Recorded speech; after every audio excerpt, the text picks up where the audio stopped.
ಸ್ನೇಹಿತರೆ ನಮಸ್ಕಾರ. ಜಿಯೋಸ್ಕೋಪ್ ಕನ್ನಡ ಯೂಟ್ಯೂಬ್ ಚಾನೆಲ್ಗೆ ನಿಮ್ಮೆಲ್ಲರಿಗೂ ಆತ್ಮೀಯವಾದ ಸ್ವಾಗತ. ಸ್ನೇಹಿತರೆ, ಟ್ರಂಪ್ ವೆನೆಜುವೆಲಾದ ಅಧ್ಯಕ್ಷರನ್ನ ಸೆರೆ ಹಿಡಿದ ಬಳಿಕ ಒಂದು ರೀತಿಯಲ್ಲಿ ಅಲೆಯಲ್ಲೇ ತೇಲ್ತಾ ಇದ್ದಾರೆ.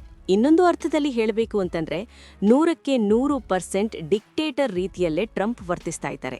ಅವರೇನ್ ತೀರ್ಮಾನ ಮಾಡ್ತಾರೆ ಯಾವುದೂ ಯಾರಿಗೂ ಗೊತ್ತಾಗ್ತಾ ಇಲ್ಲ. ಸದ್ಯ ವಿಶ್ವಸಂಸ್ಥೆ ಅನ್ನುವಂಥದ್ದು ಆಟಕ್ಕುಂಟು ಲೆಕ್ಕಕ್ಕಿಲ್ಲದಂತಾಗಿದೆ. ಟ್ರೇಡ್ ನಿಯಮ ವಿಶ್ವದಲ್ಲಿ ಎಲ್ಲೂ ಕೂಡ ಜಾರಿಯಲ್ಲೇ ಇಲ್ಲ. ಇಂಟರ್ನ್ಯಾಷನಲ್ ಆರ್ಡರ್ ಅಂತೂ ಕೇಳುವವರೇ ಇಲ್ಲ. ಯಾಕೆ ಈ ಮಾತು ಹೇಳ್ತಾ ಇದ್ದೀನಿ ಅಂತಂದ್ರೆ, ಟ್ರಂಪ್ ಅವರು ತನ್ನ ಹುಚ್ಚಾಟದ ಪರಾಕಾಷ್ಠೆಯ ತುತ್ತ ತುದಿಯನ್ನ ತಲುಪಿದ್ದಾರೆ. ಅಮೆರಿಕಾದಲ್ಲಿ 500% ಟ್ಯಾರಿಫ್ ಅನ್ನ ವಿಧಿಸುವಂತಹ ಬಿಲ್ಗೆ ಟ್ರಂಪ್ ಓಕೆ ಹೇಳಿದ್ದಾರೆ. ಈ ಬಿಲ್ ಮೂಲಕ ನಂಬರ್ 1 ಟಾರ್ಗೆಟ್ ಆಗ್ತಾ ಇರುವಂತದ್ದೇ ಭಾರತಕ್ಕೆ. ಬಹಳ ದೊಡ್ಡ ಹೊಡೆತ ಕೊಡುತ್ತೆ. ಒಂದು ವೇಳೆ ಇದು ಜಾರಿಯಾಗಿದ್ದೇ ಆದ್ರೆ, 500% ಟ್ಯಾರಿಫ್ ಅನ್ನ ಭಾರತದ ಮೇಲೆ ವಿಧಿಸಿದ್ದೇ ಆದ್ರೆ, ಅಮೆರಿಕ ಮತ್ತು ಭಾರತದ ಸಂಬಂಧ, ಅದರಲ್ಲೂ ವ್ಯಾಪಾರ ಸಂಬಂಧ 0 ಆಗತ್ತೆ. ಬಹಳ ದೊಡ್ಡ ವಿಚಾರ. ಇದರ ಬಗ್ಗೆ ನಿಮಗೆ ಡೀಟೇಲ್ ಆಗಿ ತಿಳಿಸ್ಕೊಡ್ತೀನಿ. ಎರಡನೇದಾಗಿ ಮಿತ್ರಳೆ, ಟ್ರಂಪ್ ರಷ್ಯಾವನ್ನ ಕೂಡ ಪದೇ ಪದೇ ಕೆಣುಗುತ್ತಾ ಇದ್ದಾರೆ. ರಷ್ಯಾದ ಒಂದು ಹಡಗನ್ನ ಅಮೆರಿಕ ವಶಕ್ಕೆ ಪಡೆದಿದೆ. ಇದರಿಂದ ರಷ್ಯಾ ವಿಪರೀತವಾಗಿ ಕೆರಳಿ ಕೆಂಡಾಗಿ ಹೋಗಿದೆ. ನಾಳೆ ಇದು ಯುದ್ಧದ ರೂಪಕ್ಕೆ ತಿರುಗುತ್ತಾ ಹೇಳೋದಕ್ಕೆ ಸಾಧ್ಯ ಇಲ್ಲ. ಪುತಿನ್ ಆಪ್ತರು ಅಮೆರಿಕದ ವಿರುದ್ಧದ ಕಾರ್ಯಾಚರಣೆಗೆ ಸಲಹೆ ಕೊಡ್ತಾ ಇದ್ದಾರೆ.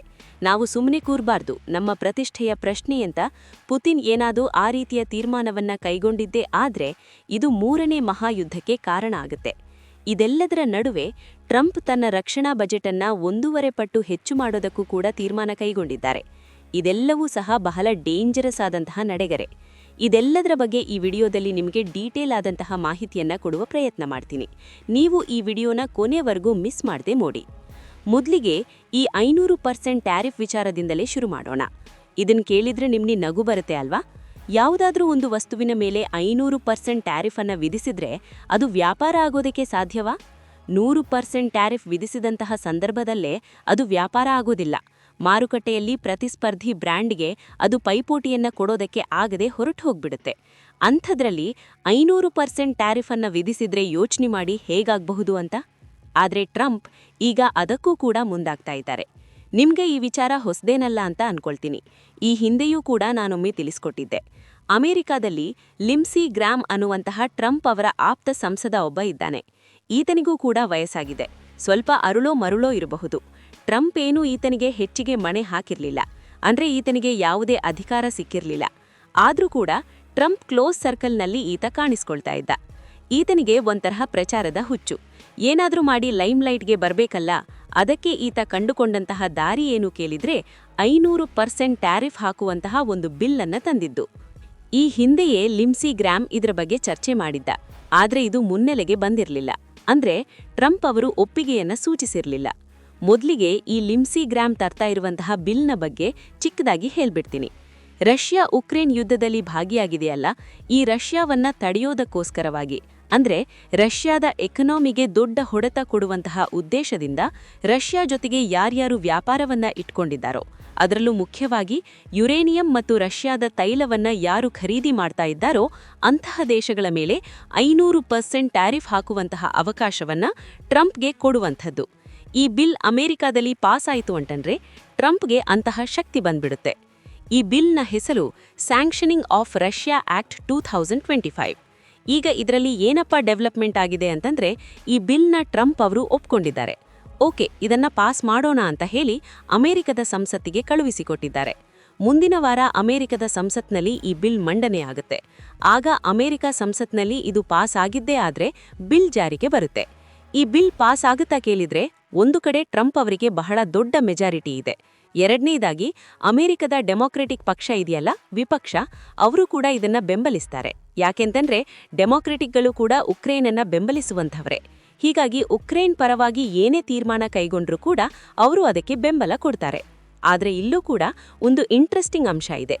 ಅಮೆರಿಕಾದಲ್ಲಿ ಕೆಲವರು ಉಕ್ರೇನನ್ನ ಬೆಂಬಲಿಸ್ತಾರೆ, ಆದ್ರೆ ಅವರು ಟ್ಯಾರಿಫ್ ಅನ್ನ ಬೆಂಬಲಿಸೋದಿಲ್ಲ.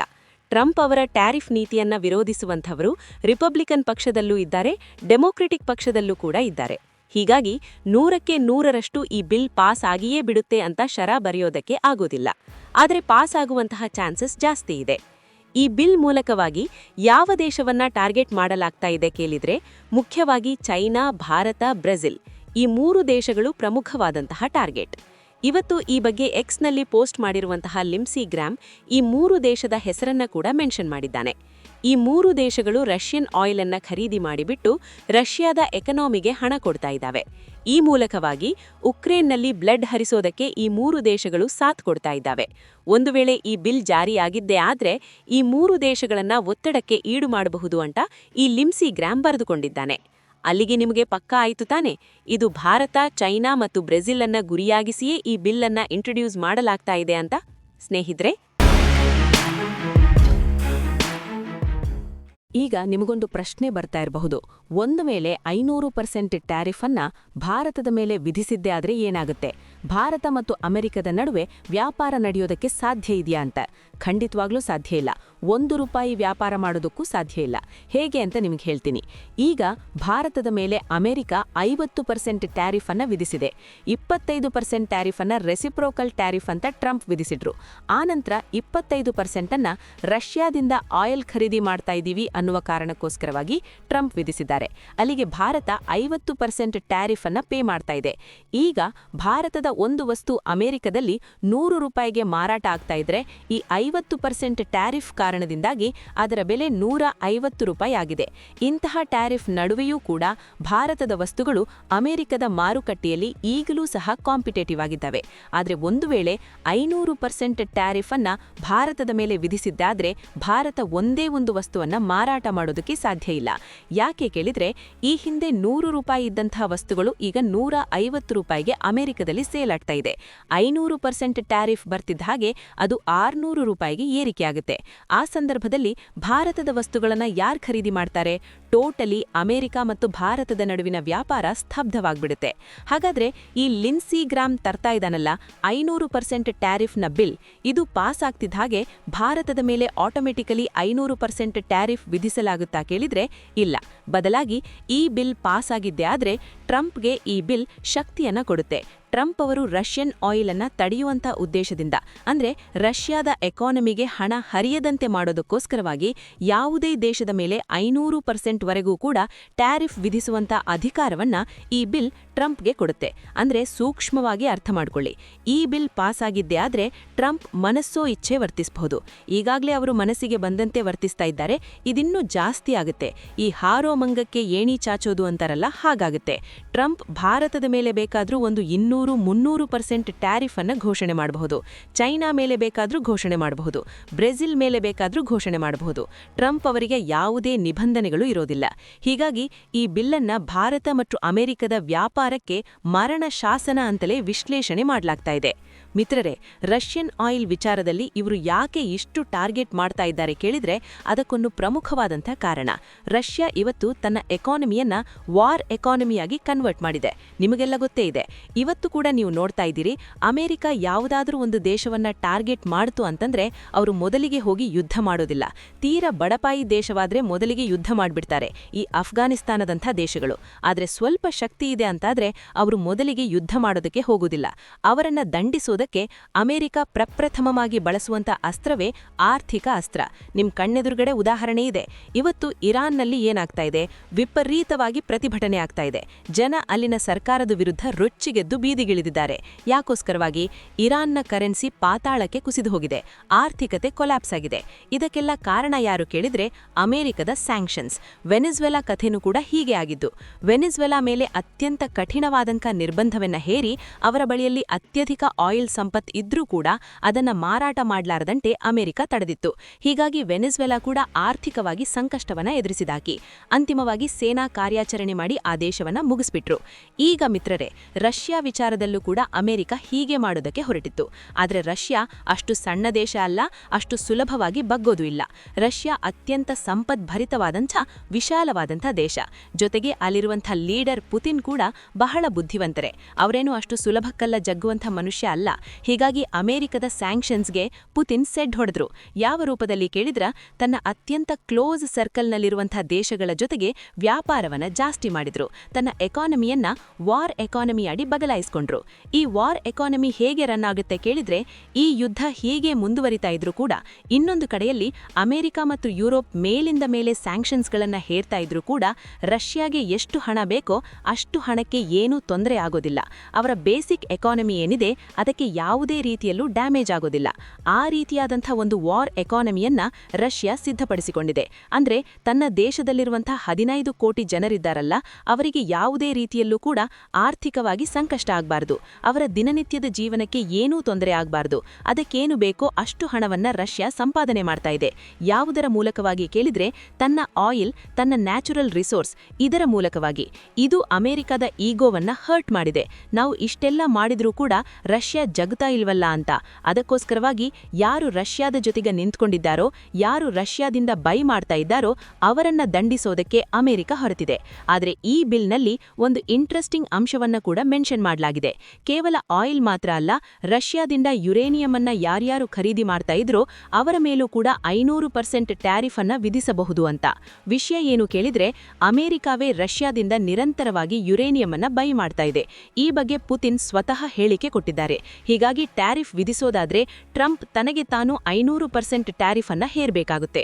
ಜೊತೆಗೆ ಇವತ್ತಿಗೂ ಸಹ ಯುರೋಪಿಯನ್ ಯೂನಿಯನ್ ರಷ್ಯಾ ಜೊತೆಗೆ ವ್ಯಾಪಾರ ಮಾಡ್ತಾ ಇದೆ. ರಷ್ಯಾದಿಂದ ಎನರ್ಜಿಯನ್ನ ಬೈ ಮಾಡ್ತಾ ಇದ್ದಾರೆ. ತುರ್ಕಿ ಬೈ ಮಾಡ್ತಾ ಇದೆ, ಚೈನಾ ಬೈ ಮಾಡ್ತಾ ಇದೆ. ಆದ್ರೆ ಪದೇ ಪದೇ ಟಾರ್ಗೆಟ್ ಮಾಡ್ತಾ ಇರುವಂಥದ್ದು ಭಾರತವನ್ನ ಮಾತ್ರ. ಸದ್ಯ ಟ್ರಂಪ್ಗೆ ಅಧಿಕಾರ ನೆತ್ತಿಗೇರಿದೆಯಲ್ಲ, ಇದರ ನಡುವೆ ಟ್ರಂಪ್ ಮಾಡಿರುವಂಥ ಒಂದು ಬಹಳ ಕೆಟ್ಟ ಕೆಲಸ ಅದೇನು ಕೇಳಿದ್ರೆ, ರಷ್ಯಾದ ಒಂದು ಶಿಪ್ ಅನ್ನ ಅಮೆರಿಕ ಸೆರೆ ಹಿಡಿದಿದೆ. ಇದರಿಂದಾಗಿ ನೇರವಾಗಿ ರಷ್ಯಾ ಮತ್ತು ಅಮೆರಿಕದ ನಡುವೆ ಸಂಘರ್ಷ ಏರ್ಪಡುವಂತ ಸಾಧ್ಯತೆಗಳಿದ್ದಾವೆ. ರಷ್ಯಾ ವಿಪರೀತವಾಗಿ ಕಿಡಿಕಾರ್ತಾ ಇದೆ.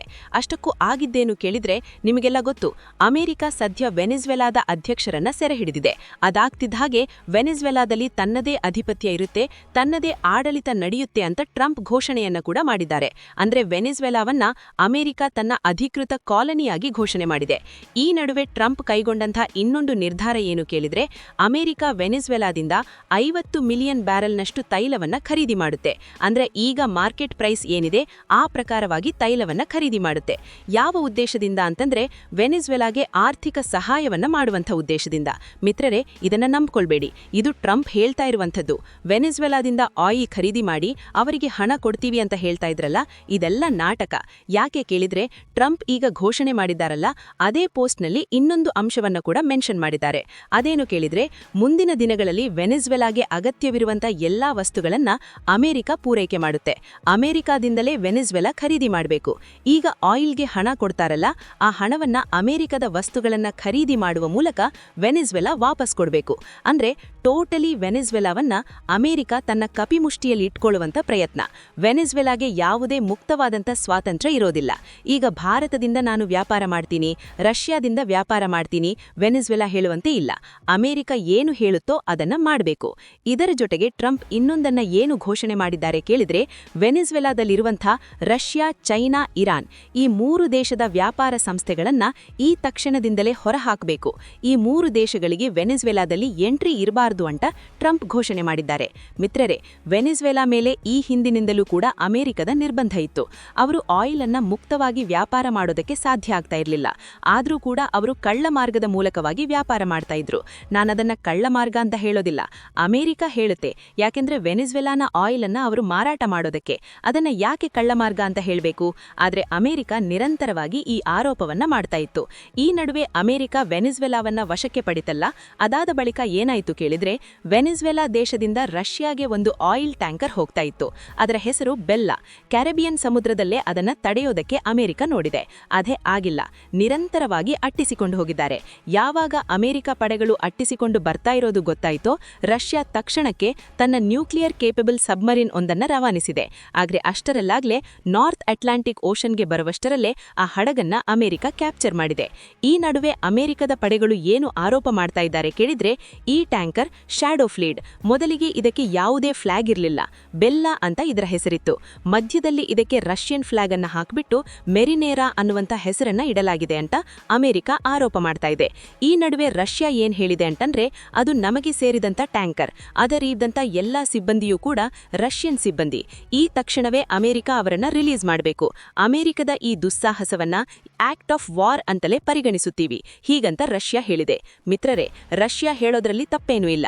ಯಾಕೆ ಕೇಳಿದ್ರೆ ಅದೇನು ಅಮೆರಿಕದ ಸಮುದ್ರದಲ್ಲಿ ಸಂಚಾರ ಮಾಡ್ತಾ ಇದ್ದಂಥ ಹಡಗಲ್ಲ, ಅದು ಇಂಟರ್ನ್ಯಾಷನಲ್ ಸೀನಲ್ಲಿದ್ದಿದ್ದು. ಅದನ್ನ ಕ್ಯಾಪ್ಚರ್ ಮಾಡುವಂಥ ಅಧಿಕಾರ ಅಮೆರಿಕಾಗಲ್ಲ. ಆದ್ರೆ ಅಮೆರಿಕ ಏನ್ ಹೇಳ್ತಾ ಇದೆ, ನಮ್ಮ ಕೋರ್ಟ್ ಆರ್ಡರ್ ಹಿನ್ನೆಲೆಯಲ್ಲಿ ನಾವದನ್ನ ಕ್ಯಾಪ್ಚರ್ ಮಾಡಿದ್ದೀವಿ, ಇದು ವಾರ್ ಅಲ್ಲ ಅಂತ. ನನಗಂತೂ ಅರ್ಥ ಆಗ್ತಾ ಇಲ್ಲ. ಮಿತ್ರರೇ, ಅಮೆರಿಕದ ಕೋರ್ಟಿಗೆ ಇಷ್ಟೊಂದು ಅಧಿಕಾರ ಅದು ಯಾವಾಗ ಸಿಕ್ತು ಅಂತ. ವೆನಿಜುವೆಲಾದ ಅಧ್ಯಕ್ಷರನ್ನ ಸೆರೆ ಹಿಡಿದು ಅಮೆರಿಕದ ಕೋರ್ಟ್ಗೆ ಪ್ರೊಡ್ಯೂಸ್ ಮಾಡ್ತಾರೆ. ವೆನಿಜುವೆಲಾದ ಅಧ್ಯಕ್ಷರನ್ನ ವಿಚಾರಣೆಗೆ ಒಳಪಡಿಸುವಂಥ ಅಧಿಕಾರ ಅಮೆರಿಕಾಗೆ ಯಾವಾಗ ಬಂತು, ಯಾರಿಗೂ ಕೂಡ ಗೊತ್ತಿಲ್ಲ. ಈಗ ರಷ್ಯಾದ ಹಡಗನ್ನ ಕ್ಯಾಪ್ಚರ್ ಮಾಡಿ ಈಗ ಇವರು ಹೇಳ್ತಿರೋದೇನು, ನಮ್ಮ ಕೋರ್ಟ್ ಆರ್ಡರ್ ಇದೆ ಅಂತ. ನಾಳೆ ಪಾಕಿಸ್ತಾನದ ಯಾವುದೋ ಹಡಗು ಹೋಗ್ತಾ ಇರುತ್ತಪ್ಪ ಅರಬ್ಬಿ ಸಮುದ್ರದಲ್ಲಿ, ಭಾರತ ಅದನ್ನ ಕ್ಯಾಪ್ಚರ್ ಮಾಡಿಬಿಟ್ಟು ನಮ್ಮ ಸುಪ್ರೀಂ ಕೋರ್ಟ್ ಆರ್ಡರ್ ಇದೆ ಅಂತಂದ್ರೆ ಅಮೆರಿಕ ಒಪ್ಪುತ್ತಾ? ಸದ್ಯ ಈ ಹಡಗು ಕ್ಯಾಪ್ಚರ್ ಮಾಡಿರುವಂತದ್ದು ರಷ್ಯಾ ಮತ್ತು ಅಮೆರಿಕದ ನಡುವೆ ಬಹಳ ದೊಡ್ಡ ಸಂಘರ್ಷಕ್ಕೆ ಕಾರಣವಾಗಿದೆ. ಪುತಿನ್ ಇದುವರೆಗೂ ಯಾವುದೇ ತೀವ್ರತರವಾದಂಥ ಹೇಳಿಕೆಯನ್ನ ಕೊಟ್ಟಿಲ್ಲ. ಅಲ್ಲಿನ ವಿದೇಶಾಂಗ ಸಚಿವ ಸರ್ಗೆ ಲಾವರೋವ್ ಮಾತ್ರ ಇದನ್ನ ಖಂಡಿಸಿದ್ದಾರೆ, ಶಾರ್ಪ್ ಕಮೆಂಟ್ ಮಾಡಿದ್ದಾರೆ. ಮುಂದೆ ಇದು ಯಾವ ರೂಪಕ್ಕೆ ತಿರುಗುತ್ತೆ ಅಂತ ಹೇಳೋದಕ್ಕೆ ಸಾಧ್ಯ ಇಲ್ಲ. ನಾಳೆ ರಷ್ಯಾ ಕೂಡ ಅಮೆರಿಕದ ಇನ್ಯಾವುದೋ ಹಡಗನ್ನ ಕ್ಯಾಪ್ಚರ್ ಮಾಡೋದಕ್ಕೆ ಮುಂದಾಗಬಹುದು. ಅದು ಮುಂದೆ ದೊಡ್ಡ ಯುದ್ಧಕ್ಕೆ ಕಾರಣವೂ ಕೂಡ ಆಗಬಹುದು. ಸದ್ಯ ಮಿತ್ರರೇ, ಟ್ರಂಪ್ಗೆ ಬಹಳ ಯುದ್ಧೋತ್ಸಾಹ ಇದ್ದಂತೆ ಕಂಡುಬರ್ತಾ ಇದೆ. ತನ್ನನ್ನ ತಾನು ಶಾಂತಿ ದೂತ, ಶಾಂತಿಯ ಪ್ರವರ್ತಕ ಅಂತ ಬಿಂಬಿಸಿಕೊಳ್ತಾ ಇದ್ದಂಥ ಟ್ರಂಪ್ ಇವತ್ತು ಅಶಾಂತಿಗೆ ಮೂಲ ಕಾರಣ ಆಗ್ತಾ ಇದ್ದಾರೆ. ಒಂದು ಕಡೆ ಈ ರೀತಿಯಾಗಿ ಹುಚ್ಚಾಟ ಮಾಡ್ತಾ ಇದ್ದಾರೆ ತಾನೆ, ಇನ್ನೊಂದು ಕಡೆಯಲ್ಲಿ ಅಮೆರಿಕದ ರಕ್ಷಣಾ ಬಜೆಟ್ ಇದೆಯಲ್ಲ, ಇದನ್ನ $1.5 ಟ್ರಿಲಿಯನ್ಗೆ ಏರಿಸೋದಾಗಿ ಘೋಷಣೆ ಮಾಡಿದ್ದಾರೆ. ಮಿತ್ರರೇ, $1.5 ಟ್ರಿಲಿಯನ್ ಅಂತಂದ್ರೆ ಎಷ್ಟಾಗುತ್ತೆ? ಇವತ್ತು $1 ಟ್ರಿಲಿಯನ್ ಅಂತಂದ್ರೆ 90 ಲಕ್ಷ ಕೋಟಿ. ಭಾರತದ ರೂಪಾಯಿಯಲ್ಲಿ ಹೇಳೋದಾದ್ರೆ ಅಲ್ಲಿಗೆ $1.5 ಟ್ರಿಲಿಯನ್ ಅಂತಂದ್ರೆ ಬರೋಬ್ಬರಿ 135 ಲಕ್ಷ ಕೋಟಿ ಆಗುತ್ತೆ. ಇದು ಅಮೆರಿಕದ ಬಜೆಟ್ ಅಲ್ಲ, ಅಮೆರಿಕದ ರಕ್ಷಣಾ ಬಜೆಟ್.